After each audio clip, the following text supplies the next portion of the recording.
What's up, guys? We're back again for another Marvel Puzzle Quest video. Finally, 4-star Doctor Doom. Alright, so Infamous Iron Man. Affiliations, Battle World, Geniuses, Heroes, Supernatural, Technologists, Villains. Health, 15,642. Not bad. I went over his last ability, and then tell you guys, I don't know if it's gonna work how I think it's gonna work, or if I'm reading it correctly. Right, so eater list, simple. Invisible Woman. We still need a 5 and 3-star version of quite a bit of characters, right? I think they should just pump all of those characters and get them out of the way, right? Give us a 4-star version of characters we're missing, and a 5 and 3-star version of characters we're missing. That way we can, they can start pumping out so many different characters, and and not give us duplicates of 5 stars we already have, or stuff like that. Just give us new units, All right, so this character is literally just plain vanilla, just simple, right? Technologist, Techno-Magical. I don't know why I said Technologist, probably because I read the affiliation. Right, first ability, Techno-Magical Mastery. Color black, AP cost 6. Deal 556 damage, plus 25% for each Supernatural or Technologist ally. Each of these allies take 174 damage, reduced by friendly projectiles. Okay, now, this one, single target damage. I think, yeah, I don't think anything. It's just simple, right? Plain and simple. So you want this at 5, deal the most damage. At 270 at level 5, it deals 3,735 damage plus 75%. You deal 1,637 damage. That ability is just simple, plain and simple, right? Put Deathlock on his team. Put another, Technologist. Literally simple. There's no need to overthink this ability at all. All right. So, ability number 2, Relentless Redemption. Color purple. AP cost 8. Let me see. Okay, so create 6 strength, 21 attack tiles. Passive. At the start of the turn, Doom increases the strength of all friendly attack tiles by 20%. If Dr. Doom is brought below 30% health, he converts friendly attack tiles to basic tiles, gaining 300% of their strength as health. So, 4-star land, 3-star land players, just Mohawk Sword. 4-star Human Torch, 3-star Human Torch, stuff like that, right? You could also use Polaris, or no, well, yeah, you can, I guess you can use Polaris, right, to duplicate, make more. Nico Minoru, Kitty Pryde, I think Hellcat, I think that's her name, Hellcat, yeah, she's the one, increases tile, and to strength tiles as well. I think, I don't know why I don't know why that unit came to mind, probably because she does, but, so this one's simple. Keep him alive, like self-sustain ability, I guess. Tactiles can get kind of crazy with all these tactile buffers, Kitty Pryde, stuff like that. What else? Let me see. Yeah, no, that's pretty simple. So at level 5, you create 16 strength, 68 tiles. That one's to have it at 553. Now this last ability, this is the most plain character ever, but he's gonna be fun. I don't know if he's gonna stop a lot of these crazy teams, but let's get into it, right? Ability, Latveria's Shield, color red, AP costs 5. It only costs 5 for the active part. Okay, so deal 76 damage, ignoring projectiles. Mind you guys, if you're in 4-star land dealing with MMR, Beta Ray build, Jane Foster, and Polaris, and you want to deal damage to kind of stop the team, use characters that ignore enemy projectiles. that deal damage. That's what you need. Stop overthinking things, just use these characters. He's one of them. Mind you, he can feed into the enemy Polaris, so be careful.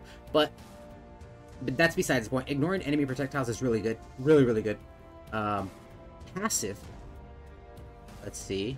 When an enemy is down, it doesn't say you have to down them. It doesn't specify how they get downed. You know, it doesn't specify. It just says when they are downed.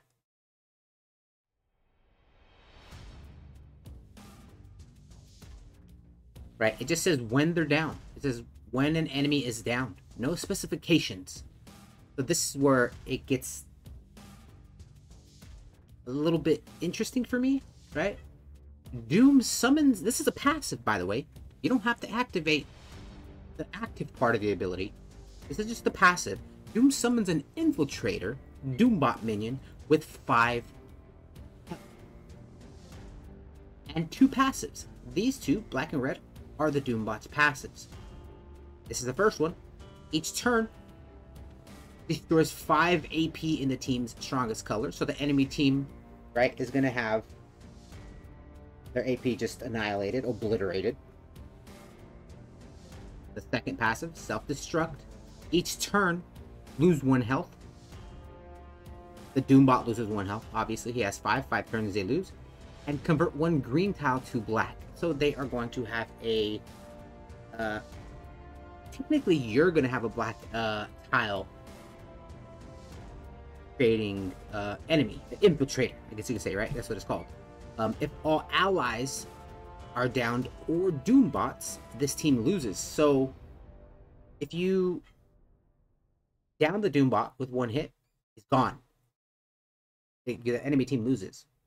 Now, the interesting part about this ability is not the passives, but the creating of the Doombot and what order it goes in. So Moondragon and Immortal Hulk, is that team going to be like... I mean, it's going to be a good team on offense, but is it going to be dead in the water on defense if you use this Dr. Doom? Right? So if you somehow manage to insta-down Doom, or I mean Immortal Hulk, right? If you somehow manage to insta-down Immortal Hulk, does Doom's passive prioritize over Hulk passive, right? Does his passive prioritize over Immortal She-Hulk, Bruce Banner when he transforms into the Hulk? Who else?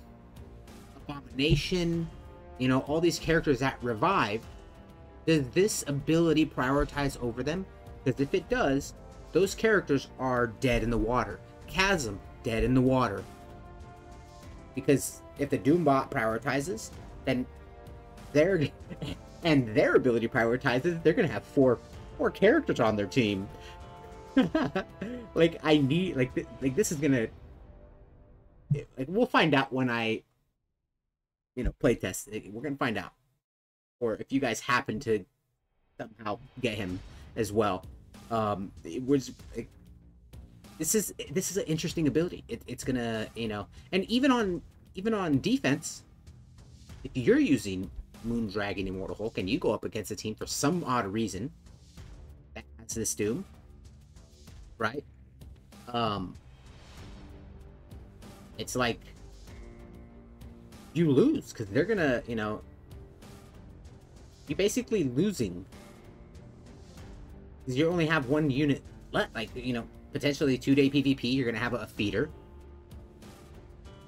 You know, you're gonna be either using a feeder or your champed version of whatever 2 or whatever 3 or 4 or 5-star the PvP is. You know, so on and so forth. It's like, does this one passive stop these revive characters? If it does, then wow.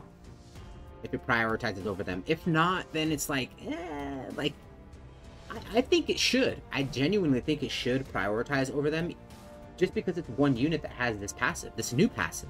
It's a new, like, this is going to be a new thing where characters throw, you know, their teammates or something out, like, in a new path. Like, it's just, It's a new passive, new mechanic, I guess you can say, and I think it should prioritize over those revive units. I just think it should. But yeah, very, very vanilla, very simple, easy, basic character. Deathlock is his best friend.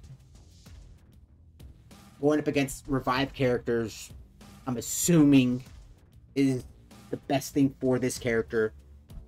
He is a one-trick pony, I'm assuming, character because of that passive.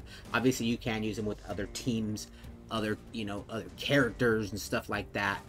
But I'm just thinking, I know what I'm gonna be using him for, and it ain't Polaris. You know, you're gonna generate 5 red AP if you pair him with like Deathlock and somebody else who has red as their strongest color in no time, right? But yeah, that's it for this one. As always, let me know what you guys think. Catch you guys in the next one.